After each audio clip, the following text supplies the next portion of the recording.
Welcome to the Simpler Business Podcast, where we talk about ways to do what you love and serve your people in a way that brings you income and freedom. I'm your host, Marissa Roberts. Join me as I chat with my favorite entrepreneurs about how they simplify their biz so that you can simplify yours. Two struggle points I see over and over again from business owners are decision-making and data. Decision-making for business owners brings up a lot of stuff, starting with the sheer amount of decisions we have to make every day. Big ones and little ones, and then there's the emotional attachment we have to the decisions that we make as well. You know, it's like, what if I go this way and something bad happens? Or what if I make this decision and something doesn't work out? Or what if we freeze and don't make a decision at all and then we miss out on something amazing? It's a bit of a mind bender. And data is the other area that I find we tend to struggle with as business owners. If you are not naturally a numbers person, you tend to stick your head in the sand because when you don't know your numbers, it feels really scary to look at them. But what most business owners don't realize is that data can actually free you up emotionally from the decisions that you're making in your business. So it can actually take the pressure off when you understand the numbers and the data and everything related to your business. And my guest today is going to walk us through how to use data to help you make intuitive decisions confidently. Christine Tyler Pell founded COO Inc. after realizing that the business owners in her life were very uncomfortable with math and data. Now she teaches creative consultants, coaches, and designers how to leverage their data and their unique power to build the businesses of their dreams, easily delegating all the work that drains them while consistently delighting their clients. As a former accountant, it's a passion of Christine's to help business owners look at their numbers. A lot of her clients are actually afraid of them, so you're not alone if you are too, but it's all there to help you, and she wants to make that a little easier. So I am very excited to have Christine on the show. Welcome, Christine. Thank you. I'm so glad to be here. I'm so glad you're here. I'm going to be honest. I gave that example, like all of us feel like numbers are scary because a lot of people do say that to me. I don't want to look at my numbers because I'm scared of them. But actually, I was exactly that person. Personal and business. I was the sort, Yeah. 6 years ago, I was the person who was like just winging it with everything. I didn't want to know if I was in debt in my personal life or how much. I didn't want to know if I was actually doing well in the business because I was like, if it's not doing well, then I'll be stressed about it and then it'll go badly. But, if it is doing well, then we'll just keep going. It was like this real winging it sort of thing. And it was just terrible, terrible. Do you do Yeah. that a Can lot? I ask what was the turning point for you? A friend of mine. So one of my friends, Denise, she's a money mindset mentor. And one day I remember she just said to me, you just need to get on board with the fact that if you know your numbers, once you actually know them, they're not scary anymore because your brain will flip to plan making mode in what to do with those numbers. She's like, you just have to trust it, get to know the numbers and go from there. And she was right. She was right. When I did, I was like, oh, it's actually a lot better than I thought. Yeah. Well, Yeah. it's so great that you have a friend that could give you that guidance. Imagine if I'd never met her. Imagine if our listeners had never had never listened to this episode. I just feel like we're doing so much good right now just by having this chat. I'm basically Mother Teresa. Exactly. It's a selfless thing. We're helping other people. But yeah, it's a real thing. I get a lot of people saying they have that same worry. Like, so they're worried what the numbers will be, what the data will show in their business, but they're also worried Mhm. that whatever they see won't be good enough. So it's like imposter syndrome is sneaking in there as well. Do you see that happen on a regular basis with your clients? Yeah, I think that there's a lot of a combination of wanting to stick their head in the sand so they just won't know how bad it is um and then there's the two other parts are that if they're worried that if there is enough money or that if they see that they are doing well, they don't trust themselves to spend it wisely. They're like, I'm just gonna, if there's a surplus, I'm I'm going to gonna blow blow it on something stupid. And then the third thing is just such a fear and discomfort around all things related to math and data, like from the jump. I grew up in such a a math positive household. So even though I'm the oldest of all girls, and both of our parents are just total math nerds. So we never got the message that it wasn't for us. And I just always loved math. So when I grew up and realized that all the other women were like, Yeah. no, not only am I not interested, I am viscerally uncomfortable with the fact that you're even bringing this up. Yeah, it really is head in the sand. And a lot of people, if you said to them, are you comfortable with the data in your business? I Hmm. reckon a lot of people would say, what do you mean when you say data, right? Yeah, totally. And I know that was one of your questions was Yeah. Oh, yeah. I was I'm going to trying ask to you figure out which first, one of what your should, questions that was that you no, said. you're right. It is. The first question was going to be, what sort of data should we be looking at? Oh, let's jump straight into that. That was an accident. Let's just go. Yeah. So I tend to focus on three areas of business: finance, operations, and leadership. So Mhm. sort of all the behind the scenes stuff. Most of my clients are really good at marketing. They're really good at sales.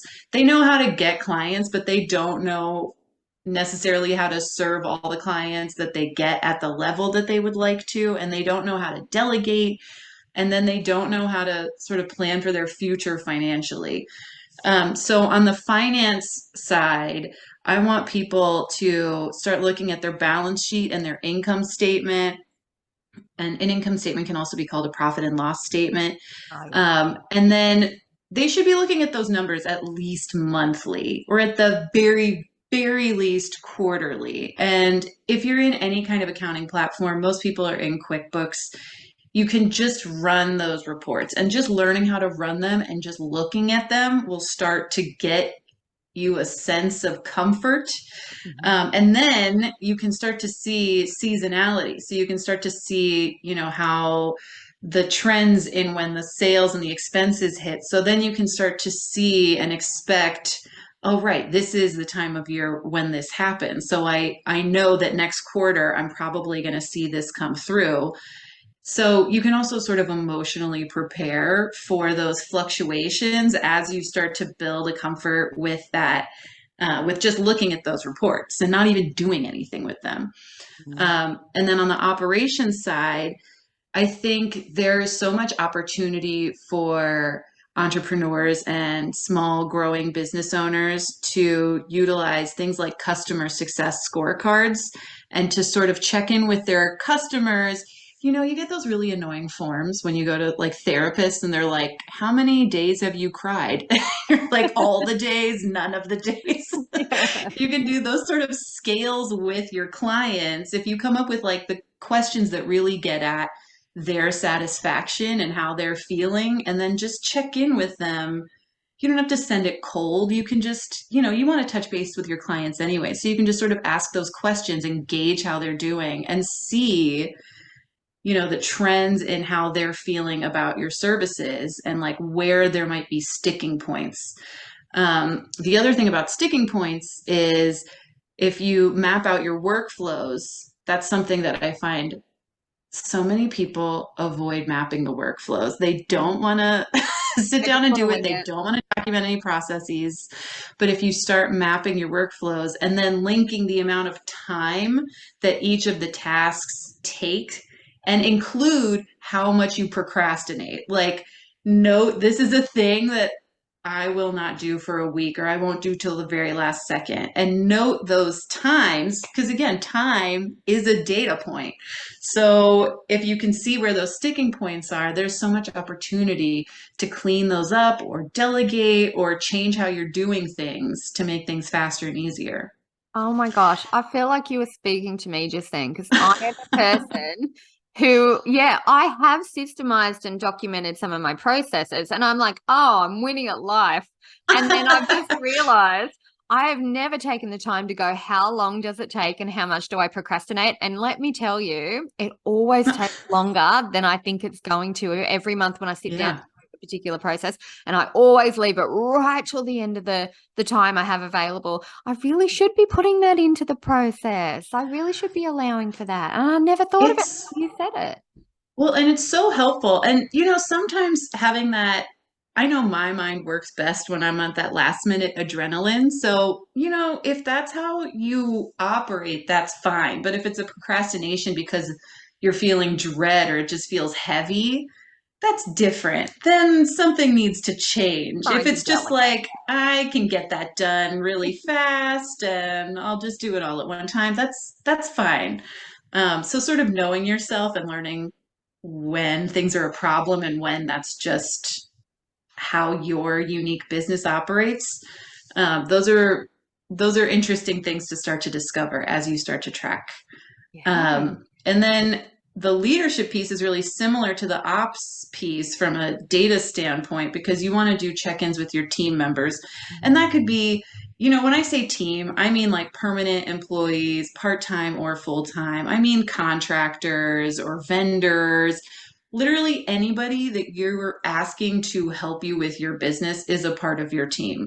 Yeah. And so you want to check in with them and make sure that you're asking the same couple of questions every time and tracking those answers so that you can see their trends and your trends and how you're interacting and start to get a better sense of, you know, when we talked about this, then when we talked about X, then Y happened. And you can start to see patterns more clearly that way.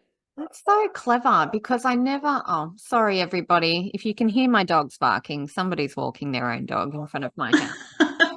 All right. So yeah, I think it's really interesting too because when we think of data, when you just broke those three levels down, so the financials and the operations and the leadership never occurred to me when it came to data. Like I feel like all of us are kind of not so much that we're winging it in our business, but we've developed all the things that we're doing and it's inside our head. And we've never really taken the time to think strategically about that information and to really forecast what we could do with that going forward that could make our life easier. So when you Mhm. explained that just then, I had all these big aha moments like, oh, there's so much I really could be doing that with that information that never even occurred to me. And I bet I'm not the only one listening today that's had that I moment. mean, well, and I think that I know so many people who started their own businesses because they hated corporate life.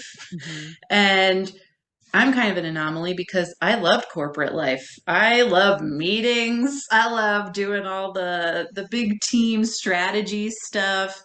And one thing that I especially loved that I bring to my clients who now, you know, are managing people and are just they hire people that they love. They love the people that they found, but they also don't know how to vet people's skills and they don't know which skills are actually the most important for their business. They just hire somebody that they like because their emotions say I love them, I can trust them, and trustworthiness does not build a huge, you know, the business that you're dreaming of. So another thing that actually we are going to talk about more is to figure out the pieces of your business that are the most important. And what you want to look for are the gaps in those tasks that you find heavy Mhm. and that are really important to your long-term vision, and look for the competencies in those skills and not necessarily you want to be clear on which of those is the peak priority. You Yeah. know, you want to have like 3 to 5 really top priority competencies so that, you know, if you have writes really good emails, like is really good in written communication, maybe that's somewhere on your wants list. But if somebody's amazing at that and you like them, you can accidentally start to let that have a much higher weight. And all of a sudden, their capabilities with the platform that you want to use are like really low. And now you're training them. And that's not why you hired them. Yeah. And then it doesn't become a time saver or an effort saver. You end up doing a lot more work and paying for Hmm. it at the same time. And I think that's where Yeah. a lot of businesses can get into trouble then. It's such a natural thing though to hire based on personality. And I think we all have this Yeah. habit of liking people who also have things in common with us. So it's like we're just hiring a bunch of people that are the same as us. Of course Yeah. no one's going to go anywhere because we don't have skills that kind of fill each other's gaps. So yeah. Yes. Yeah, that's Yes, absolutely. And that's another way also, that's one of the major culprits of having really homogenous workplaces and how a lot of small businesses get into hot water because then, they get to a certain point where now there's public scrutiny and mm. people are like, why do you all look the same? Why do you have the Why is there least no diversity? diverse team I've ever seen? Yeah. Because they're just you're hiring the people who call out to your heart. Your heart, it called like calls to like. Yeah. This is why mentorships, powerful white men mentor other powerful white men. So unless they're forced to look for just like the competencies and not just who looks like them Yeah. and who they're like, oh, you remind me of me, Yeah. that's how So true. that's how we branch out. Yeah, that's such a good point. And I think it's easier to spot now. You can really see it clear as day when that's happening in a company. And no Yeah. one, I don't think anyone does it on purpose, but it's really that, it's kind of it's that integrated already. Like it's people don't realize, but when they take a step back, it's very easy to spot. So Yeah. if we're talking in terms of intuition then, and intuition and data working together to help you make decisions for your business, what are some good examples then that you can share of that happening? Because for me, I love the concept of intuition and I have no skill whatever when it comes to data. So it's hard for me to put the two together. So yeah, I'm really excited to hear about that. This is my favorite. It is my favorite thing. I call it turning feelings into numbers. Ooh.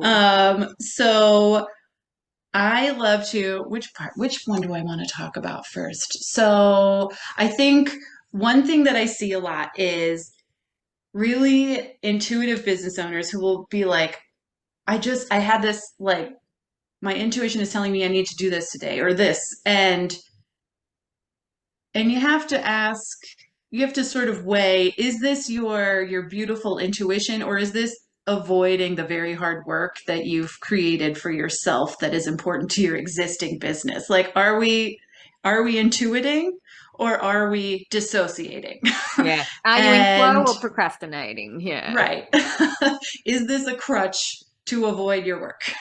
Um, and it can be really hard to tell. So, what I love to do, I actually invented this method when was uh, I was so mad at my husband, and so I came up with this. It's this thing that I call the values audit, and it's this process where you list your values. You just like brain dump your values. You can start with like a journaling exercise to sort of get your mind into the right headspace of thinking about like your ideal life, your perfect day, and like find words that jump out at you or you can go in cold. Mhm. You list your values. You sort of think about for each one, what would it look like if I were like the Beyonce of this value? So if education is my value, what does that mean? If I'm truly living with education as my top value, what am I doing? And so you try to paint a picture for, if not all the values that you listed, then at least like the ones that are calling out to you the most. And then you use those visions to help decide your top 3 to 5 values. And your personal values, especially in the businesses that I serve, your personal values and your business values tend to be the same. I mean, most people who start their own businesses and go into entrepreneurship are starting heart forward businesses. Yeah, that's it. So, um, and like if you were in a larger business, you would have, your leadership team or maybe the whole company do this also imagining the business, having the current products and mission in mind to do this. But you go through and sort of flesh out those values and you force rank them. So you know which one is like the number one. Like everything else, if we don't do this, everything else is meaningless. And then, you have to go 1, 2, 3 up to 5. And then you come up with your vision for each one. Maybe you're not going to get to the Beyonce version. Maybe you get, I don't even want to say Nickelback. Let's just, somebody else. Yeah. Just a lesser artist. And so you come up with your 5-year plan. depending on where you are in your journey, it could be 1, 3, 5, 10 years. You come up with your goal and you come up with the SMART goal that ladders up to that vision, for that value. And you you use you use those SMART goals to make your long-term strategic plan. And then as you have these intuitive hits, pop up, you can ask yourself yes or no questions based on those values. Does this move me closer to or further away from this vision and this value? And if you can say yes for at least half the values for that one thing, then all right, let's put it on the roadmap. Let's explore it. But if it's like maybe one value, or you're like really trying to force it, then okay, maybe that's a personal side project, but that's not part of this business. Yeah. So things like that are what come up the most. I ask my clients like which tasks feel heavy to you, again with like the procrastinating, and Mhm. which tasks feel really easy to you, and that can help also to prioritize, because a lot of times they'll try to just push through and say like, I have all these things to do, I have to do them, it's non-negotiable. And I always want to take a step back and say, well, if it makes you feel like you're going to die, then maybe it's not as non-negotiable as you think. Like, is this a thing where you're immediately going to be fined a bunch of money, or like you're going to seriously let down a current client? Because otherwise, Yeah. I think we can find another way to make this happen. That's so true. I say to people all the time, like if you're not enjoying it, that's a sign to systemize or automate or delegate or outsource it in some way. For me, it was Yeah. bookkeeping. Oh, bookkeeping was, oh my gosh, it was just, I was cranky all the time on bookkeeping days. Like, and my husband was like, "Didn't you start your business so you could do what you love?" I'm like, "Yes, I did, but I didn't know I had to do bookkeeping." Yeah. Anyway, that's a bit of a pathway. Spouses, man, we could have a whole episode just on spouses and their dumb, unhelpful questions.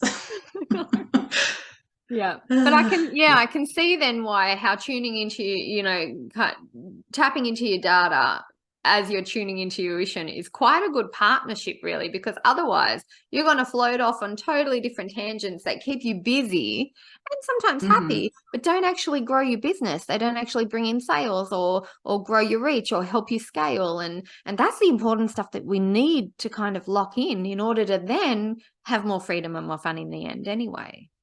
Yeah, absolutely. I love, and the clarity it brings is just, ugh, Yeah. it's just beautiful. I love it. If you're only listening, I just did like a chef's kiss thing. Yeah. So then where do you think people make mistakes with their data? Are there places that they go wrong, trends that you see where people are going wrong with how they're approaching reading their data and acting on it? Yeah, I think that, I mean, the cardinal sin is avoiding it altogether. Mm. And then I think the second thing that I see, especially in my side of things and like the back office side, is that they really just look at it's like plus and minus, the end. We have like peaked at addition and subtraction. And then I show up and I'm like, but what if we could like create a valuation for your happiness? And what if we could have like a multiplier for which tasks are going to make you feel the best and delight your clients the most? And let's look at percentages and rankings. And, you know, um, so I think it's really, the problem is that unless you're the person who looks for opportunities to leverage data, you're not going to do it. Mm. Yeah, that's true. Um, and yeah, and I think going back to the just avoiding things, the more you avoid it, the harder it is to get started. It starts to become like this big scary monster. So it's really important, I think, to just to bite the bullet. I don't like to use the word just because I don't like to minimize how difficult a thing is for people. Um, but it is so I will say instead that if you need support, get support Mm. and make it a priority to start looking at the numbers so that you can avoid or, kill the scary monster.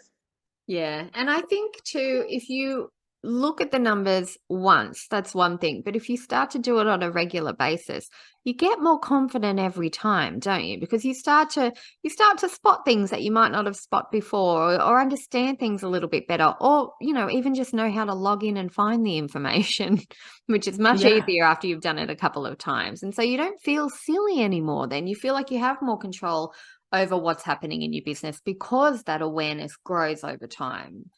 So yeah. Yeah, absolutely. Yeah. So then what does it look like from a higher level? So if you've got a business who's in touch with their data and they're making intuitive decisions related to their data, do you see that it's I guess what do you notice as the expert? I think the main thing is that what I see in most companies is they're either wildly creative and passionate and intuitive, or they're extremely data driven. And I don't really see the two coming together. I know a lot of money mindset people who are very good at what they do, but then coming up with like the actual business strategy and financial forecasts, those kinds of things aren't really part of their offer suite. And having a CFO who also is like, let's talk about tarot and tell me how you're feeling. Let's start the meeting with how you're feeling is not typical.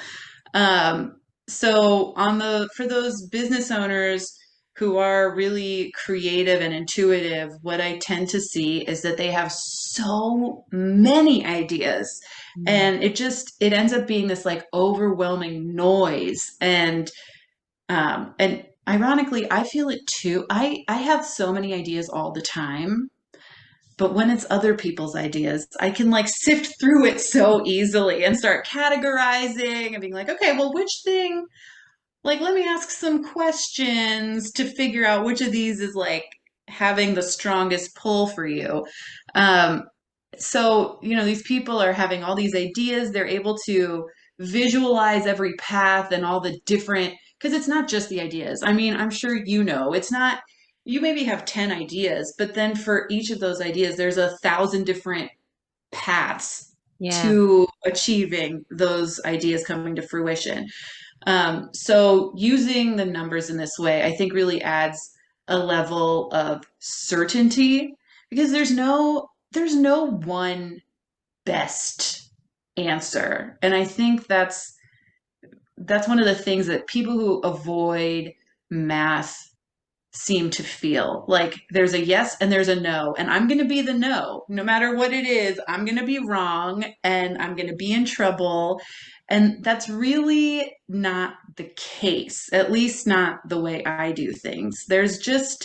You just want clarity about what the next best step for you is right now. Yeah. And then, you know, maybe that step leads you to throw out your values audit and start from scratch. Maybe now we're coming up with something completely different. But at that point, then we're just adjusting. We're just making little changes. It's not like it feels like a huge overhaul to you, but to me, I'm like, all right, we're Tweaks. just we're Yeah. just remapping a little bit, but this is fine. So it's really having that certainty. And I always think about, going to, well, you're in Australia, you don't have Thanksgiving dinner, but if you go to a holiday dinner where you have, really annoying relatives, I have like great uncles who like run insurance companies. They're the kind of people who want you to know banking terms, and they want you to show up. If you're going to talk about a business, you better have come with your business plan. So I always think about, showing up to that room or showing up to a business meeting where you're asking for a loan or Mm. pitching to a really big client that felt a few years ago like something you could never approach, but walking into those rooms and feeling like you deserve to be there and you know what you're talking about. Yeah, it does. And that has such a big effect on everything. I think for me, it's kind of like data is the difference between me hoping for something to happen and me being able to forecast if something's going to happen. And I think there's so much more confidence when I can forecast what I'm expecting to happen in terms of, sales and results and growth and that sort of thing, as opposed to just this would be very nice to have, and then that's it. Yeah, absolutely. Yeah, That and gives I me a big think shock. if you make, I'm sorry, I couldn't hear what you said. Yeah, no, I was just saying having a bit more control, that kind of gives you a bit more confidence. Yeah.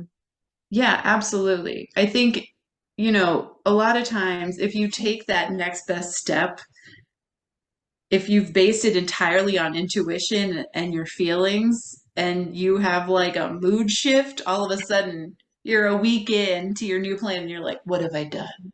I Mhm. hate this. I hate everything. But if you have the numbers, you can look at them and say, like, okay, okay, I see what we're doing here, and I see how we committed to like this length of time or like this many hours of trying it or this many times we are gonna make this attempt before calling it. And we can't call it until, we've had this many reviews. And Mm. it does help to like you said, bolster the confidence and help keep you feeling grounded. Yeah, that's staying power. I can already think about some of the conversations I've had with clients where they're like, everyone's had that feeling of social media, for example. Oh, what social media platform should we be on? What strategies should we use? I've had clients that want to jump strategies a month in, oh, we haven't seen any growth here on TikTok, so we're going to go and switch over to Instagram. Oh, well, Instagram's not doing anything. I hear Facebook's doing really well. And it's like that shiny object syndrome. And they don't actually take enough time to commit to one strategy long enough to actually see it starting to work. Whereas I feel like when we sit down and we go, now hang on a minute, look at the numbers. In the last 30 days, we've seen this, this, and this.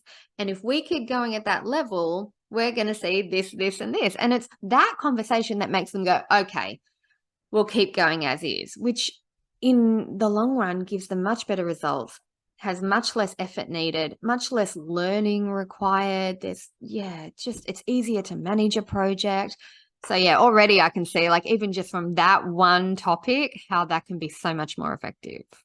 Yeah. Well, and it's crazy because a lot of my clients are in the field of marketing. So they can use marketing analytics and they'll give the exact same advice to their own clients. But when it's about anything in the back office or anything, especially finance, they're just like, oh my God, oh my God, no, no, no, no, no, no, no, Yeah. no. And sometimes we're too close in our own business. We need Yeah, that help from somebody who's that step back that can look big picture for us because we're so emotionally invested in what we do. Yeah. yeah, absolutely. Oh my gosh, this has been such a nice conversation because I feel like A, I'm seen, I've been heard as somebody who struggled with that myself. And B, I think there's a lot of people out there who have really, data is a scary thing to them. Making decisions is a scary thing. You've found a way to really bring the two together so that the pressure is off. They can be a little bit more confident. They don't have to be worried about making bad decisions anymore because they've got real things to back up why they're going to do something. And I think that gives you so much more freedom as well. Which in turn gives you more space to be creative in your business. So if you're a creative entrepreneur or a designer or a creative consultant, you don't have to be chained to the computer and talk numbers 24/7. It's just that overall knowledge and awareness of what to do with what you have that I think is the power. So you have Yeah. taught me so much in just half an hour. I'm so glad you were here today. And I know people are Thank going to you. want more. Oh my God, you've done more for me than I have for you. So yeah. But I know our listeners, they're going to want more from you. So where do you think is the best way for them to find you? Is your website best or socials? What do you prefer with people getting in contact? Well, if people want my irreverent BS throughout the day, then they should follow me on Instagram at coo.inc. But if they want to check out the whole website and, do a deep dive, get really stalkery, then they should go to cooincorporated.com. Beautiful. And I know you have a resource that you've created called the Decisions Matrix too. Do you want to tell us a little bit about that? Yeah. So this is one of those things that we do after a values audit. So if you have, your brand values, you can just jump straight in with this, but this is one of those tools that you use for anytime you're stuck trying to make a decision. This is another thing I invented in my marriage because we were trying to buy a car and my husband is a car guy and I could not listen to him talk about cars anymore. So I was like, we're listing the criteria, we are giving them weights, and then each car that we drive, we're going to score each of the criteria, and then whatever has the highest score wins. And we're not going to talk about it anymore. I don't care who made the engine. I don't care at all. I just want to feel so comfortable on a road trip and have enough cup holders. That's all. Totally. So that is in the decision matrix. Typically, people use it for things like when they're hiring or trying to decide, which vendor or consultant to choose. So again, you want to look at those. What are the key capabilities or tasks, and what other facets matter to my values? Is there an element of like they basically feel like me? Am I going to have my clients talk to them and I need them to be my emissary? Am I looking for somebody who has a robust background in finance? So you create these criteria and then decide how important they are on a scale of 5, and then you fill it out for all of your options, and then whoever scores the highest wins, and then no more thinking, no more dwelling, no more ruminating. Move on. Yeah. I love that. All right. Well, I'm going to make sure that we've got a link in the show notes to that resource and also your website and your Instagram, if that's okay with you. So that way people can find you nice and easy, because we like to keep things easy here. Yes, please. That'd be great. Beautiful. All right. Well, this has been fantastic. Thank you for being here and for sharing all of that. You've opened my eyes to a whole new way of looking at things. So I really appreciate it. And I really hope that everybody out there listening today has enjoyed our conversation as much as I have. And yeah, I will see you all in the next episode. I hope you enjoyed this episode of the Simpler Business Podcast. If you did, please subscribe, rate, and review us on Apple Podcasts. There's a link in the show notes to make it nice and easy for you, just the way we like it. If you're ready to simplify and scale your business, you can get started with my free audio class at marissaroberts.com. See you next time.